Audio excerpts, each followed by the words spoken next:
Assalamu alaikum wa rahmatullahi wa barakatuhu. Regain your confidence. Dear brothers and sisters, how do you regain your confidence if you have lost it? Sheikh Bakr Abu Zayd, in the book Hilyatul Talib al-Ilm, he writes that confidence is one of the attributes of the true Muslim. Whether male or female, a student of knowledge or a warrior, confidence is the foundation on which we build our character, make decisions, and face challenges in life. It will help you to stay brave in times of difficulty. This video will give you practical tips on becoming extremely confident in your life. Do not misunderstand. It is very important to have a balance and to have true confidence. True confidence is dignified. It is quiet. It is self-assured. It is not boisterous, arrogant, and oppressive. And similarly, it is not timid and weak and meek. There is a balance, so make sure you watch until the very end. Do not be weak. Be brave. Number 1, identify the root cause.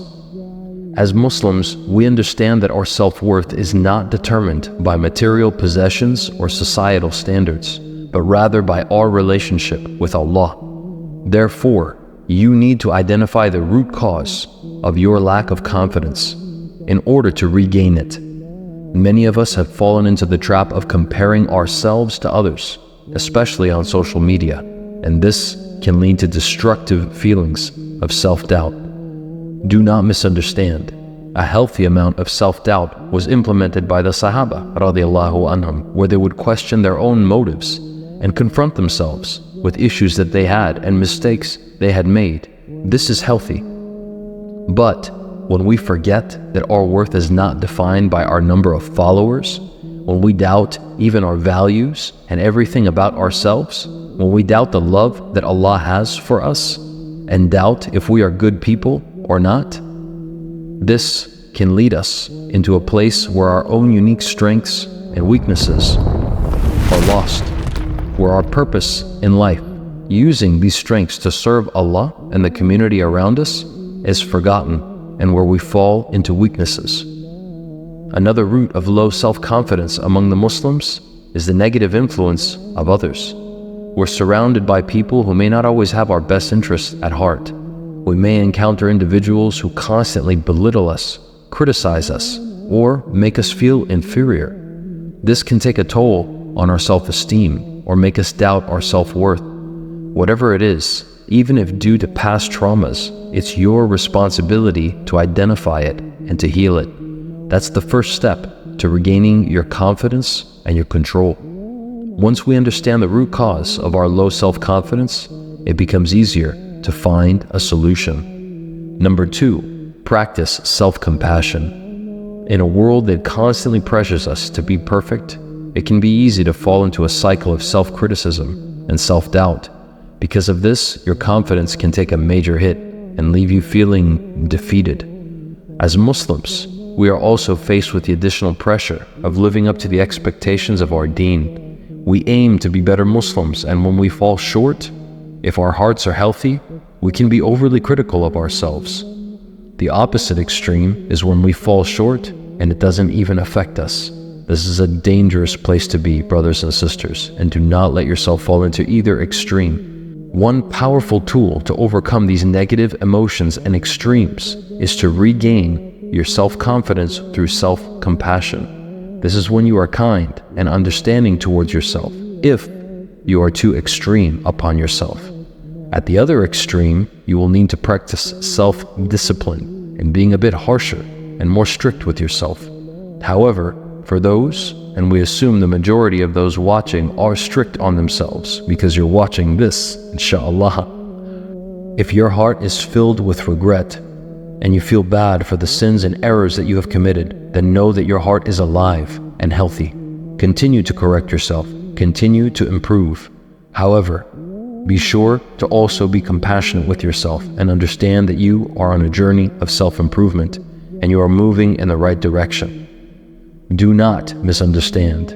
This is not a free license for all of the people who are lenient and liberal on themselves and easy to sin and do not feel any pain in their heart over their mistakes, to give themselves even more compassion, they need less hope in Allah and more fear. For the one who is filled with fear and regret, he needs more hope. And this is the balance. There are two wings, and when one is too big and the other is too small, the bird will not fly. Number 3, remember your successes. We all have milestones, big or small, whether it's acing an exam, getting a promotion at work, meeting that deadline, or completing a challenging task. Each success contributes to building our self-confidence, and as Muslims, our ultimate success lies in the pleasure of Allah and the attainment of Jannah. One of the best ways to remember our past successes as Muslims is by keeping a gratitude journal. Some people may call this the cookie jar. Good memories that you can go back to in order to restore your confidence and remember that you are capable, you are gifted, and you are unique. This is a simple and effective way of reminding yourself of the blessings and successes in your life. Practice gratitude for these. Remember the lessons that you took from them, and remember the best parts about who you are, and harness them to think about who you want to become and how you can channel these good things about yourself to become even better. Number 4, fake it till you make it.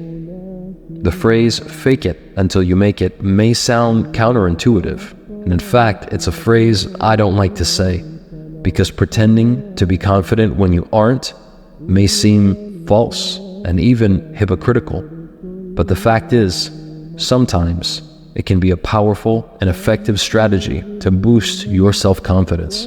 It is a mindset that encourages acting as if you are confident even if you don't feel it in the moment.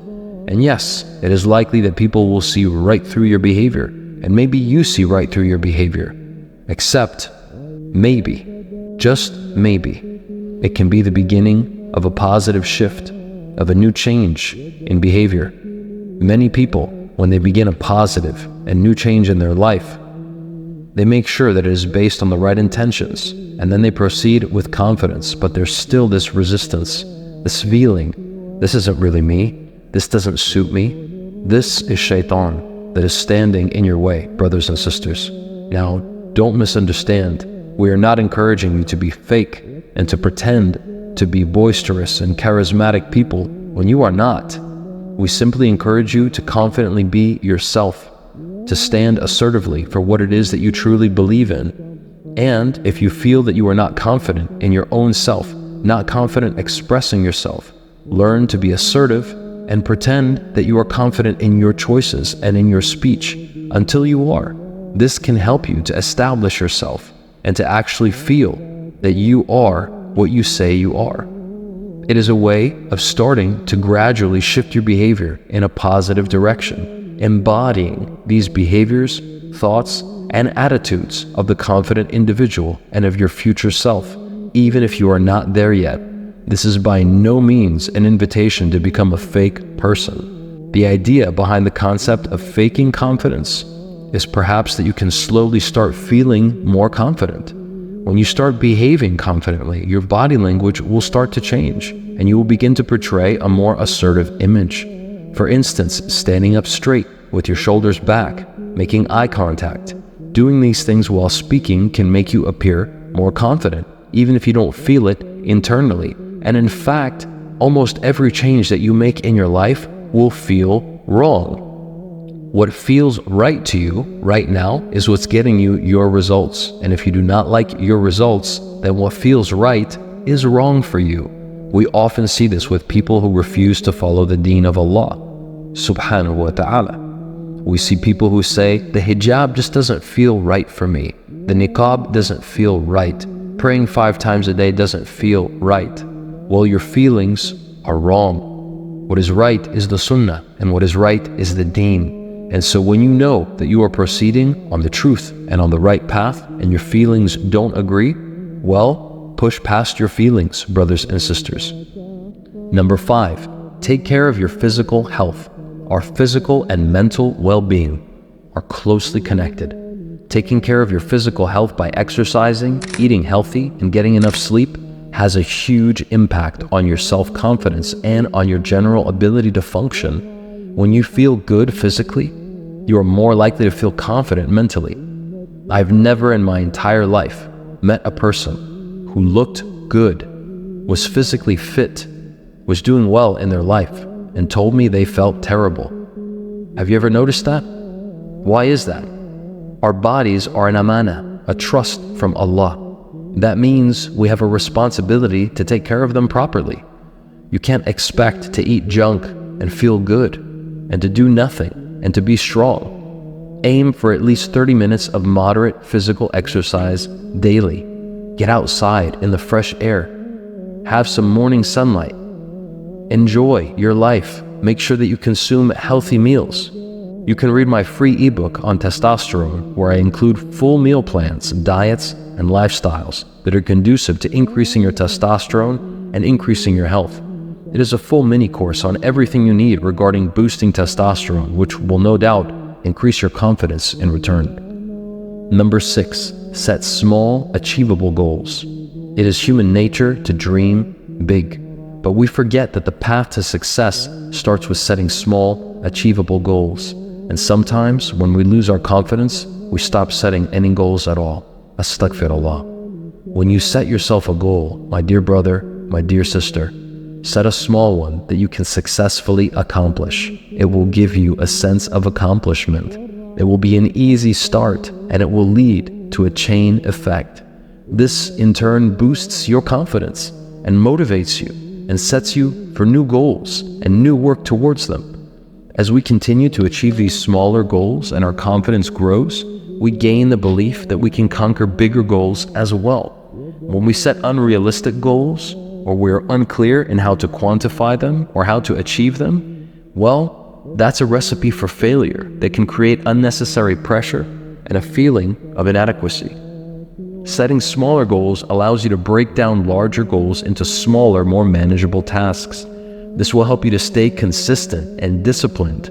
If you want this message to reach more Muslims, like this video and subscribe to the channel. Write "We are brave" to let me know that you made it to the end. May Allah reward you for your efforts. Until next time, stay brave and steadfast.